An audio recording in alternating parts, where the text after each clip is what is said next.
हुकूमत को PIA की निजकारी के हवाले से कुछ ज़रूरी पॉलिसी फैसले फौरी करना होंगे। मारूफ बिजनेसमैन आरिफ हबीब का मशवरा।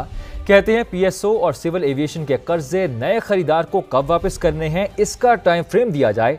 वो कराची में बिजनेस रिपोर्टर से मुलाकात के बाद गुफ्तगू कर रहे थे। ये मैंने देखा है उसमें दो तीन चीज़ें हैं जो गवर्नमेंट को आई थिंक उसके ऊपर जो है वो पॉलिसी डिसीजन देना होगा। उससे बिडिंग में इंटरेस्ट और बिडिंग की वैल्यू जो है उसमें काफ़ी बेहतरी आ सकती है कि ऊपर लाइबिलिटीज़ जो है वो कोई 200 बिलियन के करीब है। गवर्नमेंट को जो है वो ये बताना होगा कि जो सिविल एविएशन को पेएबल होगा और BSO को जो पेएबल है इसके अंदर उसके लिए वो नए बायर को कितना टाइम मिलेगा।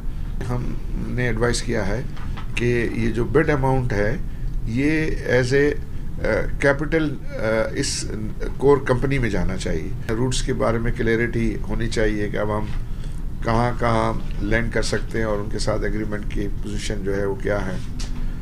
फिर ये है कि जो एम्प्लॉइज़ के साथ जो एग्रीमेंट है उसकी सिचुएशन भी ज़ाहिर है वो प्रोस्पेक्टिव इन्वेस्टर जो है वो देखेगा। मारूफ बिजनेसमैन आरिफ हबीब का मशवरा। कहते हैं PSO और सिविल एविएशन के कर्जे नए खरीदार को कब वापस करने हैं, इसका टाइम फ्रेम दिया जाए। वो कराची में बिजनेस रिपोर्टर से मुलाकात के बाद गुफ्तगू कर रहे थे। ये मैंने देखा है उसमें दो तीन चीज़ें हैं जो गवर्नमेंट को आई थिंक उसके ऊपर जो है वो पॉलिसी डिसीजन देना होगा।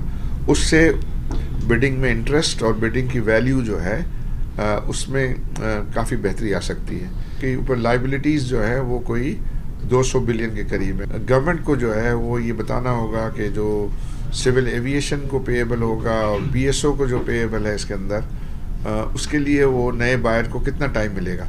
हमने एडवाइस किया है कि ये जो बिड अमाउंट है ये एज ए कैपिटल इस कोर कंपनी में जाना चाहिए। रूट्स के बारे में क्लैरिटी होनी चाहिए कि अब हम कहाँ लैंड कर सकते हैं और उनके साथ एग्रीमेंट की पोजीशन जो है वो क्या है। फिर ये है कि जो एम्प्लॉइज़ के साथ जो एग्रीमेंट है उसकी सिचुएशन भी ज़ाहिर है वो प्रोस्पेक्टिव इन्वेस्टर जो है वो देखेगा।